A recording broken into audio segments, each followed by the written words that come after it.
ಹನೂರಿನ ದಟ್ಟ ಕಾಡಿನಲ್ಲಿ ಕೇಳಿಸಿದ ಗುಂಡಿನ ಸದ್ದು, ಮೂವರು ದುರಂತ ಅಂತ್ಯ ಕಾಣ್ತಿದ್ದಂತೆ ರಾಜ್ಯಾದ್ಯಂತ ಕಾವು.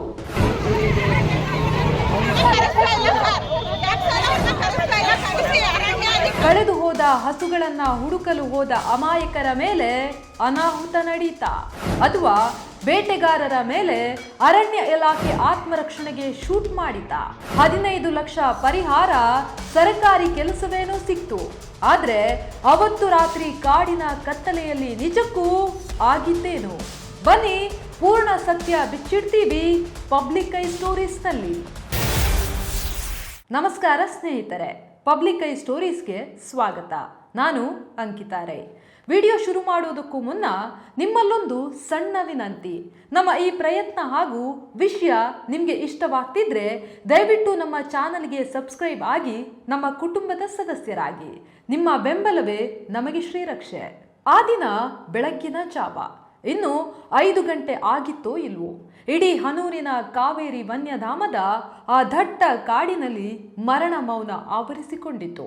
ಬೆಳಗಿನ ಪ್ರಾಣಿ ಪಕ್ಷಿಗಳ ಇಂಪಾದ ನಾದ ಕೇಳಬೇಕಿದ್ದ ಆ ಕಾಡಿನಲ್ಲಿ ಹಠಾತ್ ಆಗಿ ಕೇಳಿಸಿದ್ದು ಬರೀ ಭೀಕರ ಗುಂಡಿನ ಸದ್ದು. ಆ ಸದ್ದು ಆರುವಷ್ಟರಲ್ಲಿ ರಕ್ತದ ಮಡುವಿನಲ್ಲಿ 3 ಬಡ ಜೀವಗಳು ಶಾಶ್ವತವಾಗಿ ಅಡಗಿ ಹೋಗಿದ್ವು.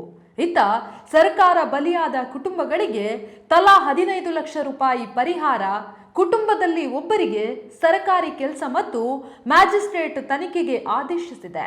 ಹೌದು, ಹಣ ಕೊಡಬಹುದು, ಸರ್ಕಾರಿ ಉದ್ಯೋಗ ನೀಡಬಹುದು, ಆದ್ರೆ ಆ 3 ಮನೆಗಳಲ್ಲಿ ಆರಿದ ದೀಪವನ್ನ ಮತ್ತೆ ಹಚ್ಚೋಕೆ ಸಾಧ್ಯನಾ? ಇಂತಹ ದುರಂತದ ಕಣ್ಣೀರು ನಮ್ಮ ರಾಜ್ಯದಲ್ಲಿ ಮತ್ತೆ ಮತ್ತೆ ಹರಿಯಬೇಕಾ? ಅವತ್ತು ರಾತ್ರಿ ಕಾಡಿನ ಕತ್ತಲಿನಲ್ಲಿ ನಿಜಕ್ಕೂ ಆಗಿದ್ದೇನು? ಕಣ್ಣೀರ ಕೋಡಿಯಲ್ಲಿದ್ದ ಕುಟುಂಬಸ್ಥರ ರೋಧನೆ ಏನು? ಬಂದೂಕು ಹಿಡಿದು ನಿಂತಿದ್ದ ಅರಣ್ಯಾಧಿಕಾರಿಗಳ ಸಮರ್ಥನೆ ಏನು? ಸ್ವತಃ ಸರ್ಕಾರ ಮತ್ತು ಸಚಿವರು ಸದನದಲ್ಲಿ ಕೊಟ್ಟ ಉತ್ತರ ಏನು? ಬನ್ನಿ ಪ್ರತಿಯೊಂದು ಸತ್ಯವನ್ನ ಬಿಚ್ಚಿಡ್ತಾ ಹೋಗೋಣ. ಮೊದಲು ಈ ಭೀಕರ ಘಟನೆ ನಡೆದಿದ್ದು ಎಲ್ಲಿ ಅನ್ನೋದನ್ನ ಸ್ಪಷ್ಟವಾಗಿ ತಿಳ್ಕೊಳ್ಳೋಣ. ಇದು ನಡೆದಿದ್ದು ಚಾಮರಾಜ ಜಿಲ್ಲೆಯ ಹನೂರು ತಾಲೂಕಿನ ಕಾವೇರಿ ವನ್ಯಜೀವಿ ವಲಯದ ಮಾರಿಯಾ ಮಂಗಲ ಬೀಟ್ನ ಹೊಳೆಮರದಟ್ಟಿ ಅನ್ನೋ ದಟ್ಟ ಅರಣ್ಯ ಪ್ರದೇಶದಲ್ಲಿ. ಇಲ್ಲಿ ಅರಣ್ಯಾಧಿಕಾರಿಗಳ ಗುಂಡಿಗೆ ಬಲಿಯಾದ ಆ 3 ಯಾರು ಗೊತ್ತಾ? ತೋಮಿಯಾರ್ ಪಾಳ್ಯ ಗ್ರಾಮದ ಅಂತೋಣಿ ಸ್ವಾಮಿ, ಜಾನ್ ರೋಸ್ ಪೀಟರ್ ಮತ್ತು ಕುಮಾರ್. ಇವರಲ್ಲಿ ಒಬ್ಬ ಹಿಟಾಚಿ ಆಪರೇಟರ್ ಆಗಿ ಕಷ್ಟಪಟ್ಟು ದುಡಿಯುತ್ತಿದ್ದವನು. ಉಳಿದಿಬ್ಬರು ಸ್ವಂತ ಜಮೀನಿನಲ್ಲಿ ಬೆವರು ಹರಿಸಿ ಕೃಷಿ ಮಾಡಿಕೊಂಡು ಹಸು ಕರು ಸಾಕೊಂಡು ಬದುಕ್ತಿದ್ದ ಕಷ್ಟಜೀವಿ ರೈತರು. ಇನ್ನು ಮಹಿಮಾ ದಾಸ್ ಅನ್ನೋ ವ್ಯಕ್ತಿ ಗಾಯಗೊಂಡು ಮೃತ್ಯುವಿನ ದವಡೆಯಿಂದ ಹೇಗೋ ಓಡಿ ಬಂದು ಪ್ರಾಣ ಉಳಿಸಿಕೊಂಡಿದ್ದಾನೆ. ಈ ಎನ್ಕೌಂಟರ್ ನಡೆದ ಬೆನ್ನಲ್ಲೇ ಜನರ ಮನಸ್ಸಿನಲ್ಲಿ, ಸ್ಥಳೀಯರಲ್ಲಿ ಅನುಮಾನದ ಅಗ್ನಿಪರ್ವತವೇ ಸ್ಫೋಟಗೊಂಡಿದೆ. ಯಾಕೆ ಗೊತ್ತಾ?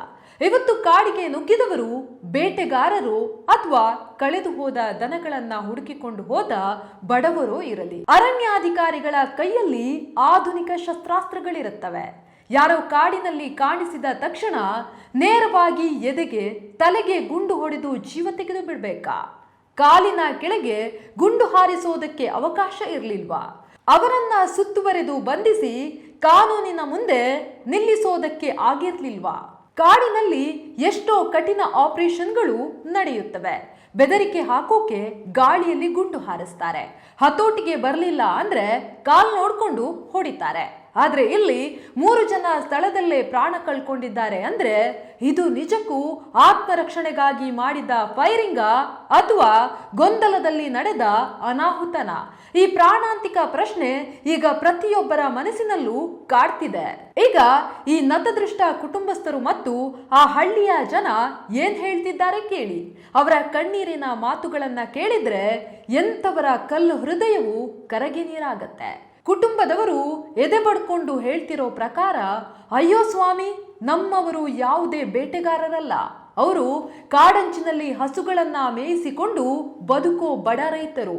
ಹಿಂದಿನ ದಿನ ನಮ್ಮ ಮೇಯೋ ಹಸುಗಳು ಕಾಡಿನ ಕಡೆ ಹೋಗಿ ತಪ್ಪಿಸಿಕೊಂಡು ಬಿಟ್ಟಿದ್ವು.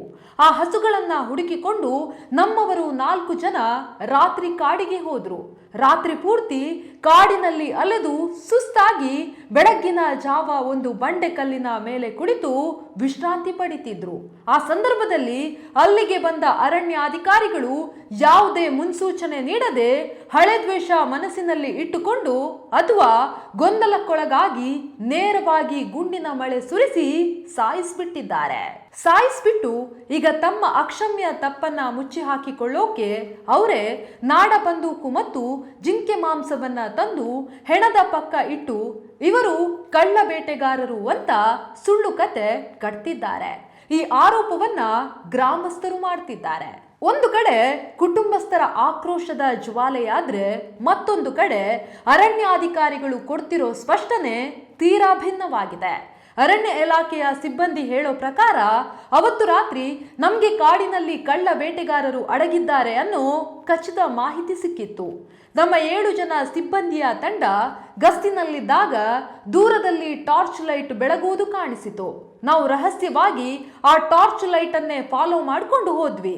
ಅಲ್ಲಿ 4 ಜನ ಅಕ್ರಮವಾಗಿ ಕಾಡಿಗೆ ನುಗ್ಗಿ ಜಿಂಕೆಯನ್ನ ಹೊಡೆದು ಅದರ ಚರ್ಮ ಸುಲಿದು ಸುಮಾರು 34 ಕೆಜಿ ಮಾಂಸವನ್ನ ಬ್ಯಾಗ್ನಲ್ಲಿ ತುಂಬಿಸಿಕೊಳ್ತಿದ್ರು.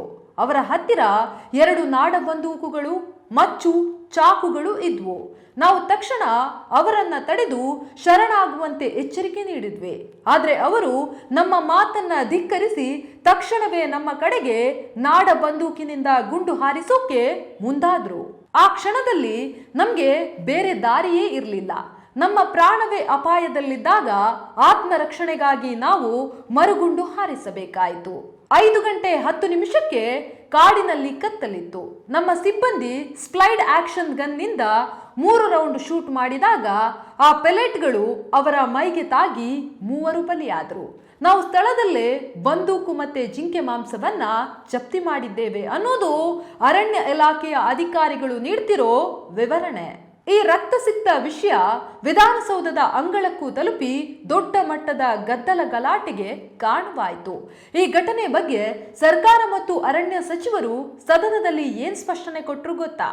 ಮುಖ್ಯಮಂತ್ರಿ ಡಿ.ಕೆ. ಶಿವಕುಮಾರ್ ಮಾತನಾಡಿ, ಘಟನೆ ನಡೆದ ತಕ್ಷಣವೇ ನಮಗೆ ಮಾಹಿತಿ ಸಿಕ್ಕಿದೆ.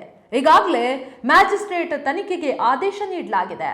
ಬಂದೂಕು ಮತ್ತು ಮಾಂಸವನ್ನ ವಶಪಡಿಸಿಕೊಳ್ಳಲಾಗಿದೆ. ತನಿಖೆಯ ವರದಿ ಬಂದ ನಂತರವೇ ಪೂರ್ಣ ಸತ್ಯ ಹೊರಬರಲಿದೆ ಅಂತ ಹೇಳಿದ್ರು. ಇನ್ನು ಅರಣ್ಯ ಸಚಿವ ರಾಮಲಿಂಗಾರೆಡ್ಡಿ ಅವರು ಸದನದಲ್ಲಿ ಅಂಕಿ ಅಂಶಗಳ ಸಮೇತ ಖಡಕ್ ಉತ್ತರ ನೀಡಿದ್ರು. ಅಧ್ಯಕ್ಷರೇ, ಆ ಕಾವೇರಿ ಅಭಯಾರಣ್ಯ ವಲಯದಲ್ಲಿ ಕಳೆದ 16 ವರ್ಷಗಳಲ್ಲಿ ಬರೋಬ್ಬರಿ 278 ಕಳ್ಳಬೇಟೆ ಪ್ರಕರಣಗಳು ದಾಖಲಾಗಿವೆ. ಕಳ್ಳ ಬೇಟೆಗಾರರು ಕಾಡಿಗೆ ನುಗ್ಗಿ ಜಿಂಕೆಗಳನ್ನ ಹೊಡೆದು 4 ಜನ ಹೋದ್ರೆ 4 ಭಾಗ ಗನ್ ಇದ್ದವನಿಗೆ ಒಂದು ಹೆಚ್ಚುವರಿ ಭಾಗ ಅಂತ ಹಂಚಿಕೊಳ್ಳೋ ಪದ್ಧತಿ ಅಲ್ಲಿದೆ. ಘಟನೆ ನಡೆದಿದ್ದು ಬೆಳಗ್ಗಿನ ಜಾವ 5:10ಕ್ಕೆ. ದಟ್ಟ ಕಾಡಿನಲ್ಲಿ ಇನ್ನೂ ಕತ್ತಲಿತ್ತು. ಯಾರ ಮುಖವೂ ಕಾಣುತ್ತಿರಲಿಲ್ಲ. ನಮ್ಮ ಸಿಬ್ಬಂದಿ ಗಸ್ತಿನಲ್ಲಿದ್ದಾಗ ಎದುರಿನಿಂದ ದಾಳಿ ಎದುರಾದಾಗ ಆತ್ಮರಕ್ಷಣೆಗಾಗಿ ಶೂಟ್ ಮಾಡಿದ್ದಾರೆ. 5 ಕಿಲೋಮೀಟರ್ ಕಾಡಿನ ಒಳಗಡೆ ಹಸು ಹುಡುಕೋಕೆ ಅಡುಗೆ ಸಾಮಾನು, ಬಂದೂಕು ತಗೊಂಡು ಯಾರಾದ್ರೂ ಹೋಗ್ತಾರಾ ಅಂತ ಸಚಿವರು ಸದನದಲ್ಲೇ ಪ್ರಶ್ನಿಸಿದ್ರು. ಒಂದು ವೇಳೆ ಮ್ಯಾಜಿಸ್ಟ್ರೇಟ್ ತನಿಖೆಯಲ್ಲಿ ನಮ್ಮ ಅರಣ್ಯಾಧಿಕಾರಿಗಳು ಉದ್ದೇಶಪೂರ್ವಕವಾಗಿ ಅಥವಾ ತಪ್ಪು ಮಾಡಿ ಈ ಎನ್ಕೌಂಟರ್ ನಡೆಸಿದ್ದಾರೆ ಅಂತ ಗೊತ್ತಾದ್ರೆ ಖಂಡಿತವಾಗಿಯೂ ಅವರ ಮೇಲೆ ಯಾವುದೇ ದಾಕ್ಷಿಣ್ಯ ಇಲ್ಲದೆ ಕಠಿಣ ಕಾನೂನು ಕ್ರಮ ತಗೊಳ್ತೀವಿ. ಅವರು ಅಮಾಯಕರು ಅಂತ ಸಾಬೀತಾದ್ರೆ ಸಂಪೂರ್ಣ ನಷ್ಟ ಪರಿಹಾರ ನೀಡ್ತೀವಿ ಅಂತ ಸದನದಲ್ಲಿ ಭರವಸೆ ನೀಡಿದ್ರು. ಕರ್ನಾಟಕದಲ್ಲಿ ಈ ಭೀಕರ ಪ್ರತಿಭಟನೆಯ ಬೆಂಕಿ ಉರಿಯುತ್ತಿರಬೇಕಾದ್ರೆ ಈ ಘಟನೆಯ ಕಿಚ್ಚು ಗಡಿ ದಾಟಿ ತಮಿಳುನಾಡಿನವರೆಗೂ ತಲುಪಿತು. ಯಾಕಂದ್ರೆ ಮೃತಪಟ್ಟ 3 ತಮಿಳು ಮೂಲದವರಾಗಿದ್ದು ಹನೂರು ತಾಲೂಕಿನ ಹಳ್ಳಿಗಳಲ್ಲಿ ದಶಕಗಳಿಂದ ನೆಲೆಸಿದ್ರು.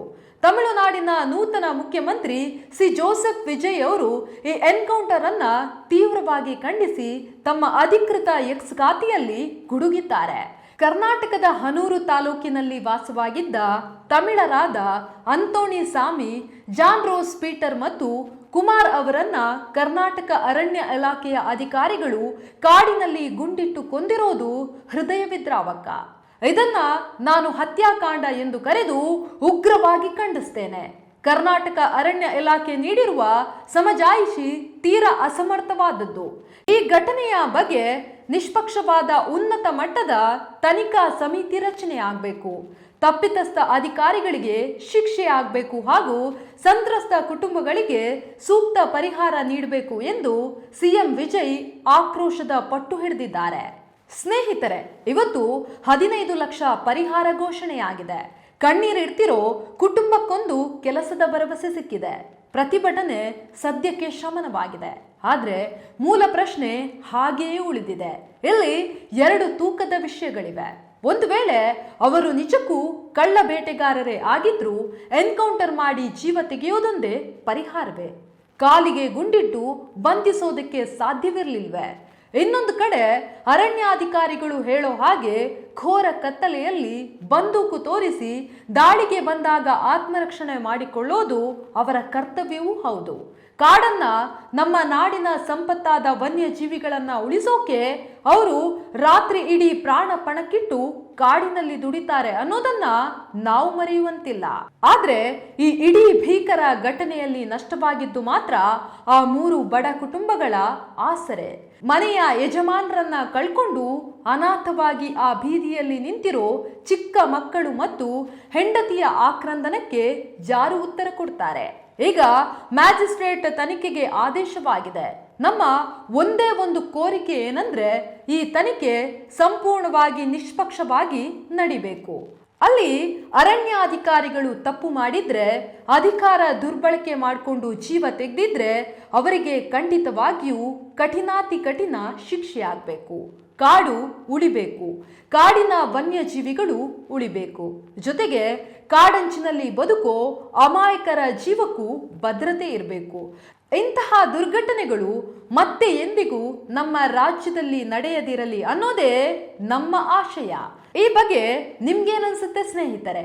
ಈ ಘಟನೆಯಲ್ಲಿ ತಪ್ಪು ಯಾರ್ದು? ನಿಮ್ಮ ಅನಿಸಿಕೆಯನ್ನ ಕೆಳಗೆ ಕಮೆಂಟ್ ಮಾಡಿ ತಿಳಿಸಿ. ವಿಡಿಯೋ ಇಷ್ಟ ಆಗಿದ್ರೆ ಶೇರ್ ಮಾಡಿ, ಲೈಕ್ ಮಾಡಿ, ಹಾಗೆ ನಮ್ಮ ಚಾನಲ್ಗೆ ಸಬ್ಸ್ಕ್ರೈಬ್ ಆಗೋದನ್ನ ಮರಿಬೇಡಿ. ಧನ್ಯವಾದಗಳು.